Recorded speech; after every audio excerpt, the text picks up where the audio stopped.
Euskadi askatasunak, nazio askapenerako euskal erakunde sozialista iraultzaileak, adierazpen honen bidez, bere erabakiaren berri eman nahi dio Euskal Herriari. C'est un communiqué de TA classique. Une vidéo avec une image fixe, des drapeaux et des symboles. Dans l'image, 3 têtes, 3 cagoules. Une cagoule parle. Elle a une voix de femme. Je la reconnais. C'est la voix d'Iratxe Sorsabal Díaz. Elle dit quelque chose du genre « C'est fini. La violence, les morts, les meurtris, c'est fini. » Nous avons tous et toutes longuement réfléchi, et oui, cette fois, c'est fini. Et maintenant, on voudrait, s'il vous plaît, parler avec vous, nos ennemis. Venez, ennemis espagnols et français. Vous savez où on s'apprête à aller, on vous y attend. Tout est prévu là-bas. Il y aura une grande table, des fauteuils et du café. Nous aurons du temps et de la sagesse. Petit test. Venez, on vous attend. Il y a beaucoup de travail maintenant. Puis les cagoules regardent droit devant, lèvent le poing, disent qu'elles continueront à lutter pour faire exister le Pays basque. Gora Euskal Herria eskatuta. Gora Euskal Herria sozialista. Jotake, independentzia eta sozialismoa lortu arte.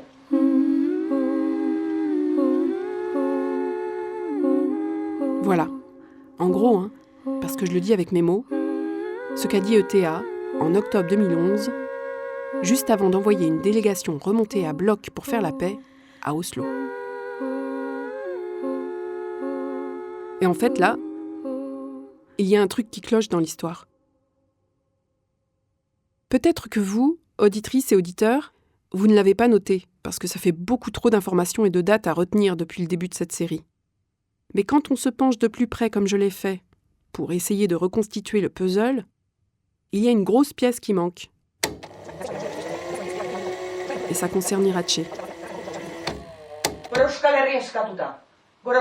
En 2011, on vient de le constater, elle est dehors. Pourtant, elle a été envoyée en prison en 2001. Et pourtant aussi, elle a été arrêtée en France en 2015. Donc, qu'est-ce qui s'est passé pour elle entre 2001 et 2015 ? En 2001, après la garde à vue où elle a été torturée, Iratxe a été emprisonnée dans la foulée. Mais elle a été relâchée et gardée sous contrôle judiciaire à peine 6 mois plus tard. Alors qu'elle était accusée de faits de terrorisme, et que pour ces faits-là, on ne bénéficie jamais d'une telle souplesse judiciaire. L'explication que j'ai trouvée reste une hypothèse, parce que la justice espagnole ne s'est jamais clairement exprimée là-dessus.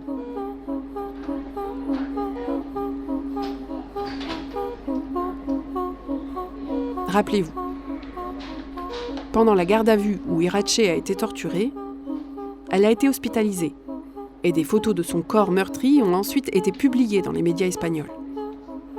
Le Comité européen de prévention de la torture a été alerté, est venu l'examiner en prison et a fait un rapport sur son état physique et psychologique.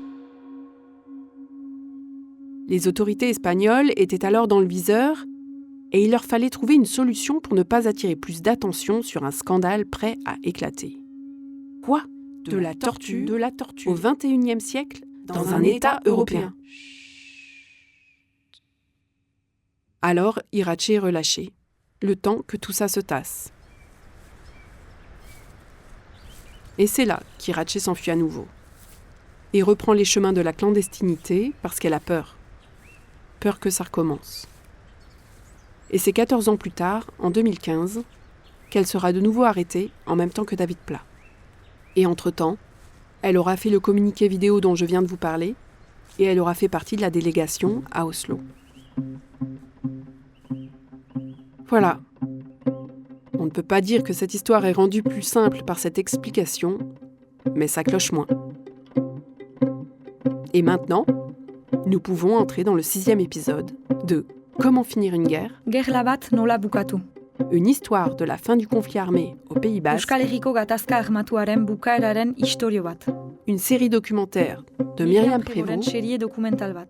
réalisée par Anna Bui pour le podcast à suivre sur Arte Radio une production Arte Radio. Arte Radiok ekoizturik. Voix, violon et chant, Maya Iribarne Olagaray. Et avec la participation musicale du groupe Abia. Seigarren kapituloa. Épisode 6. Detonagailua. Le détonateur.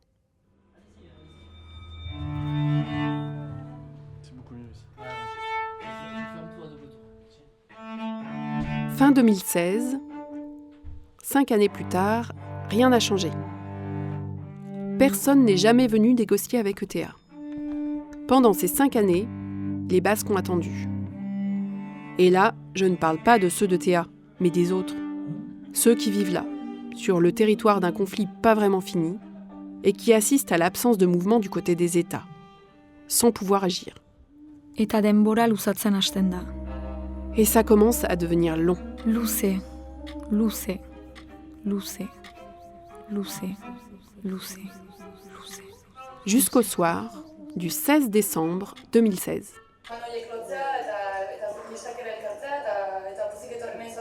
Bayonne, il est environ 20h30. Eki, le journaliste pour le quotidien basque Berria, que vous avez déjà entendu dans le 2e épisode, est assis sur son canapé. Il fume une clope tout en checkant nonchalamment les réseaux sociaux sur son téléphone quand un tweet attire son attention. Un tweet complètement mystérieux, un drapeau basque, un compte qui s'appelait Paix en Pays Basque ou quelque chose de ce style, et un message qui nous laisse dubitatifs. Le processus de désarmement civil de l'ETA a commencé, où des citoyens ont commencé le désarmement. C'est quoi ce bordel ? Moi, le premier réflexe que j'ai à l'époque, c'est d'écrire tout de suite à mes rédacteurs en chef. Bon, écoutez, y a ce tweet qui vient d'être publié.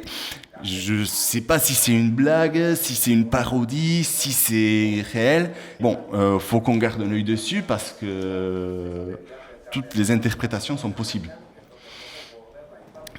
Et l'info se confirme, en fait. Et là, du coup, en fait, là, on commence à comprendre. Là, on se dit, là, ce soir, il y a un truc qui est en train de changer. Voilà.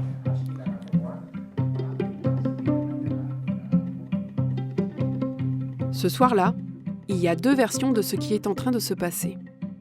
La version française.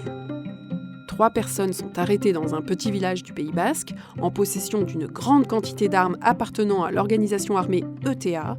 Ces 3 personnes sont probablement des dirigeantes d'ETA. C'est donc un coup de filet, une nouvelle victoire sur le terrorisme, etc., etc. La version basque. 3 personnes sont arrêtées à Luosoa, c'est le nom du petit village en question. Ces 3 personnes ne sont pas du tout des gens de la lutte armée, puisque tout le monde les connaît ici. C'est Michel Berroco-Irigoyen, éleveur laitier, connu pour ses luttes en faveur d'une agriculture paysanne. Jean-Noël Etcheverry, surnommé Tchetch, que tout le monde connaît aussi pour ses engagements altermondialistes. Et Michel Toubiana, qui ne vit pas au Pays Basque, mais qui est le président d'honneur de la Ligue des droits de l'homme. Mais à Luosoa, petit village situé à 30 km de Bayonne, c'est la stupeur. Car les personnes impliquées dans cette affaire sont des personnalités connues du monde agricole ou altermondialiste. On est loin du profil de militants terroristes clandestins. Il y a comme un malentendu ce soir-là. Qu'est-ce qu'ils faisaient, ces 3-là, dans cette maison de Luosoa, avec 10 caisses blindées d'armes ? La réponse, elle tient en une phrase. Ils tentaient de désarmer ETA à la place des États espagnols et français. On a récupéré 10 grandes malles qui étaient sous cadenas avec les clés, etc., pleines d'armes, d'explosifs, de munitions, etc. Jean-Noël Etcheverry dit Tchetch. On les a transportés jusqu'à une grande maison qui était dans le village de Luosoa, donc une maison qu'on avait choisie pour plein de raisons, à la fois symbolique parce que les propriétaires de cette maison étaient des personnalités du monde basque, pour des raisons techniques parce que c'était une maison qui était en bout, complètement en bout d'une route, donc il n'y avait pas de passage devant et du coup on était à l'abri des gens qui auraient pu tomber occasionnellement dessus. Et du coup, nous, la veille, on avait installé 2 machines-outils. Alors, ces machines-outils, c'était pour la neutralisation des armes. L'une, c'était une fraiseuse et l'autre, une perceuse. Notre volonté, c'était avec la fraiseuse de couper les canons des armes longues, c'est-à-dire les fusils mitrailleurs, les fusils, etc. Et de percer les barilets ou comme ça des armes courtes avec la perceuse. Le choix des machines-outils était important parce qu'on aurait pu prendre une machine-outil plus facile à utiliser, un compresseur pour écraser les armes. Et ça, on ne voulait pas le faire parce qu'on voulait que notre geste soit bien compris comme une neutralisation d'arsenal et pas comme le fait d'essayer de faire que ces armes échappent à une identification judiciaire possible dans le but d'empêcher le fait qu'elle soit, tiens, telle arme a participé à tel attentat, etc. Et après, on avait tout un tas de matériel parce que, si vous voulez, ces armes, bon, elles étaient dans ces malles, mais en plus, elles étaient graissées. Elles étaient entourées de cellophane qui était entouré de gros scotch, etc. Donc il y avait tout un chantier pour enlever le gros scotch, après enlever le cellophane et après dégraisser l'arme, parce que si vous la mettiez comme ça sous la perceuse comme ça, là, vous risquiez d'avoir des accidents de travail. Et du coup, quand on a vu les flics, quand ils nous ont arrêtés, quand on les a vus enlever tout ça et que ça a pris des plombes et des plombes alors qu'ils étaient nombreux, on s'est dit putain, comment on aurait fait ça nous, à la poignée qu'on était, on y aurait passé toute la nuit sans arrêter. Bon, moi j'étais là, waouh, ils nous économisent du boulot quand même.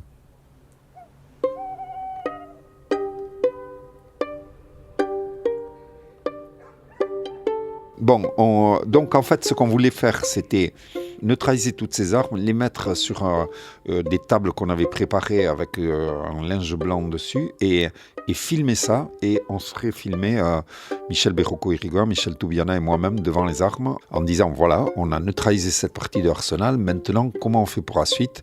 Soit vous, gouvernement français, parce que c'était une vidéo qu'on aurait présentée dans une conférence de presse à Paris, vous nous aidez à faire la suite. Soit on va devoir continuer, vous pourrez nous arrêter à nous trois, mais il y a des dizaines et des dizaines d'autres personnes comme nous qui sont prêts à prendre le relais. Et du coup, combien de gens vous serez prêts à arrêter tout ça pour empêcher de désarmer une organisation que vous-même vous classez comme terroriste? Et du coup, bon, on mettait en scène l'absurdité de la situation dans laquelle on était, qui voulait que une organisation armée dite terroriste, elle voulait désarmer et les deux États l'en empêchaient.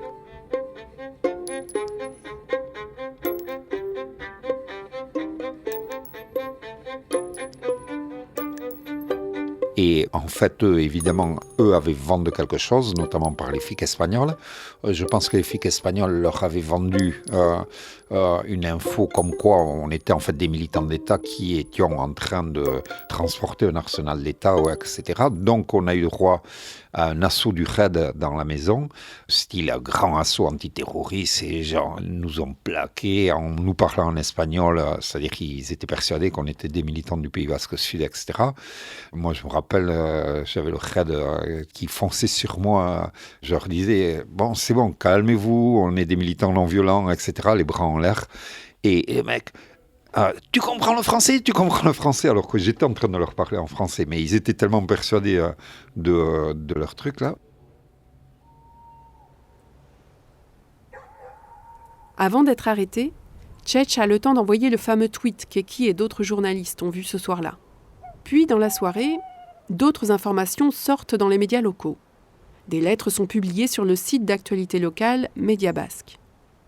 Ce sont les lettres qui ont été échangées entre ces trois personnes de la société civile, c'est-à-dire Michel Berroco-Irigoyen, Tchetch et Michel Toubiana, et de l'autre côté, la direction d'ETA. Parce qu'on voulait, nous, que tout soit d'abord transparent et qu'il n'y ait aucune ambiguïté, parce que je rappelle que nous, on venait d'un camp opposé à ETA. La première lettre est adressée à ETA. Elle date du 3 octobre 2016 et elle a pour objet de prendre contact avec l'organisation et de proposer une aide pour le désarmement. Euskal Herria, 2016ko urriaren 3. Agur. Bonjour. Nous avons accompagné, à un titre ou à un autre, le processus de paix qui a suivi votre décision de mettre fin définitivement à la lutte armée. Nous constatons que ce processus est aujourd'hui enlisé. Nous, ce qu'on leur a dit, c'est déléguez-nous la responsabilité de ce démantèlement et nous, on fera une première opération symbolique qu'on assumera visage découvert. Nous sommes disposés à nous engager en vous proposant notre participation concrète à des initiatives pouvant permettre l'aboutissement de ce processus de désarmement. On verra bien après la réaction des États et après on avancera en appelant la population pour passer une étape dans un processus et pouvoir ouvrir de nouvelles étapes. Dans l'attente de votre réponse, Michel Toubiana, président d'honneur de la Ligue des droits de l'homme, Michel Berroco-Irigoyen, Jean-Noël Etcheverry, dit Tchetch. Et eux nous ont dit oui. La réponse d'ETA leur parvient environ 2 semaines plus tard. Messieurs, nous vous remercions sincèrement pour votre engagement. En effet, nous rencontrons de grandes difficultés à aller de l'avant dans l'agenda de la résolution. Et du coup, eux-mêmes ont mis, non pas des conditions, mais comment ils voyaient les choses, et c'est-à-dire notamment que eux, ce qu'ils demandaient, c'est qu'il n'y ait pas de schéma perdant-gagnant. ETA vous fait savoir qu'elle est prête à entrer dans cette voie. Ça allait complètement avec notre philosophie, parce que quand on veut à la fois l'arrêt de la guerre, mais en même temps l'humiliation, la reddition, écraser son adversaire ou son ennemi, en fait, on prépare la prochaine guerre. Nous sommes disposés à remettre nos armes entre les mains de la société civile du Pays basque, afin qu'elle procède à leur destruction. Et du coup, à partir de là, ça a été le fait d'organiser. Alors ça, on n'était pas que les trois, heureusement, on était beaucoup de gens d'ici qui étaient complètement convaincus et qui étaient prêts à prendre des risques, c'est-à-dire à aller en prison, parce qu'on pensait que c'était ultra légitime, notre geste, de prendre une partie de l'arsenal d'État, de le neutraliser et de dire à l'État français, bon, et maintenant, qu'est-ce qu'on fait ? Et du coup, on pensait qu'on irait en prison, mais on se disait, ils n'arriveront pas à nous garder en prison parce que la population, les élus d'ici vont dire, non mais on marche sur la tête, quoi. Ces gens-là, ils ont neutralisé un arsenal qui est ici planqué dans la nature et qui peut tomber à tout moment dans on ne sait quelle main, et on va les envoyer en prison. Donc c'est ce qu'on a fait. En espérant avoir de vos nouvelles prochainement, nous faisons parvenir l'expression de nos sentiments respectueux. Le comité de direction d'Euskadi ta Askatasuna. Et du coup, on a été mis en garde à vue antiterroriste pendant 4 jours, monté à Paris, enfin le Valois-Perret. Et du coup, en fait, ce qu'on avait pressenti arriva, c'est-à-dire que dès la nuit de notre arrestation, il y a eu plein de gens qui se sont rassemblés autour de la maison où on se faisait arrêter. Le lendemain même, il y avait plein d'élus d'ici, de droite, de gauche, écolo, basque, etc., qui se réunissaient, qui faisaient une conférence de presse en disant « ça suffit maintenant », qui appelaient à une manifestation l'après-midi même. Et du coup, là, boum, et moi, déjà dans ma garde à vue, j'ai senti le climat changer. Et en fait, quand les noms des interpellés sont publiés avec leur échange de courrier avec l'organisation ETA et que l'organisation accepte de déléguer finalement et que ce soit ces 3 personnes-là qui aient la responsabilité de cette initiative, là on se dit, là il y a un truc. Et je pense que c'est ça aussi qui au fil de la soirée a engendré un déclic psychologique sur beaucoup de gens. Si eux se sont engagés, ben moi aussi en fait. En fait maintenant c'est à nous. Et la réaction qu'il y a pu y avoir le lendemain avec une manif qui a rassemblé des milliers de gens à Bayonne, c'est ça en fait. C'est là on y est. On y est, en fait, on y est. La situation qui était bloquée, maintenant, va pouvoir reprendre son chemin parce qu'il y a ces militants qui se sont engagés.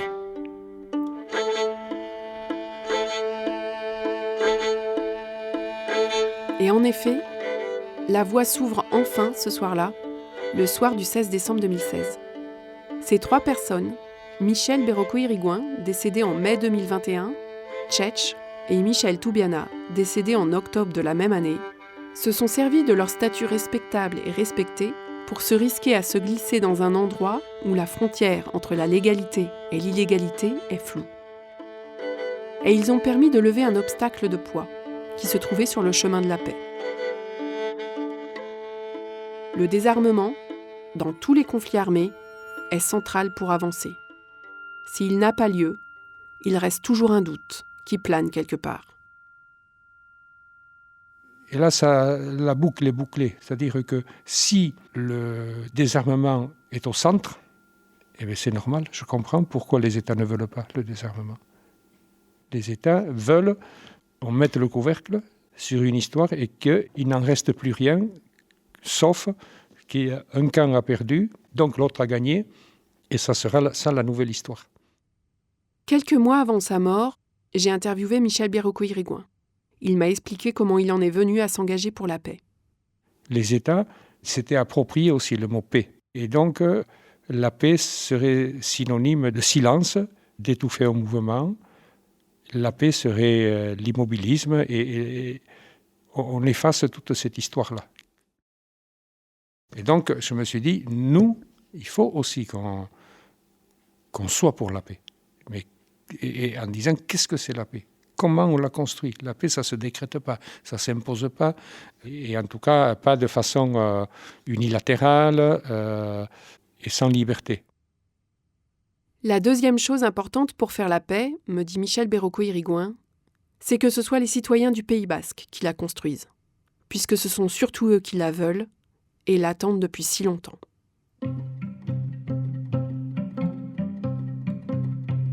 Et donc, je me disais, les citoyens, c'est qui ?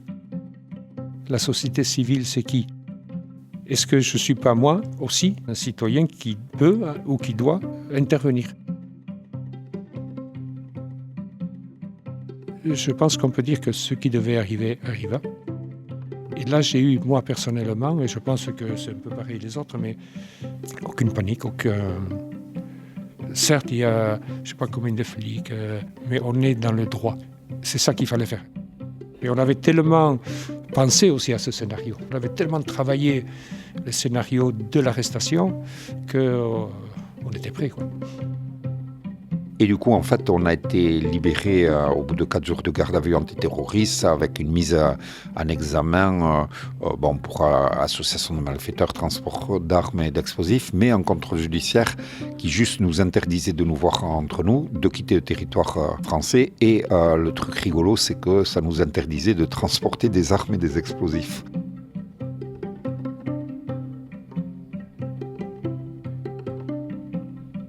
Cet épisode, qui se termine là, c'est la première partie du désarmement, car les armes rassemblées à Luosoa représentaient seulement 15% de l'arsenal de Théa.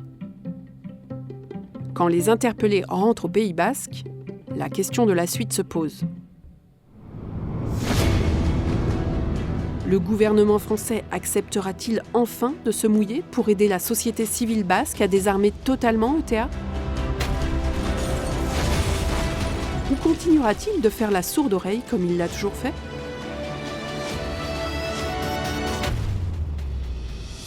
La suite de cette fin de conflit dans le prochain épisode sur Arte Radio. Segida, Arte Radion.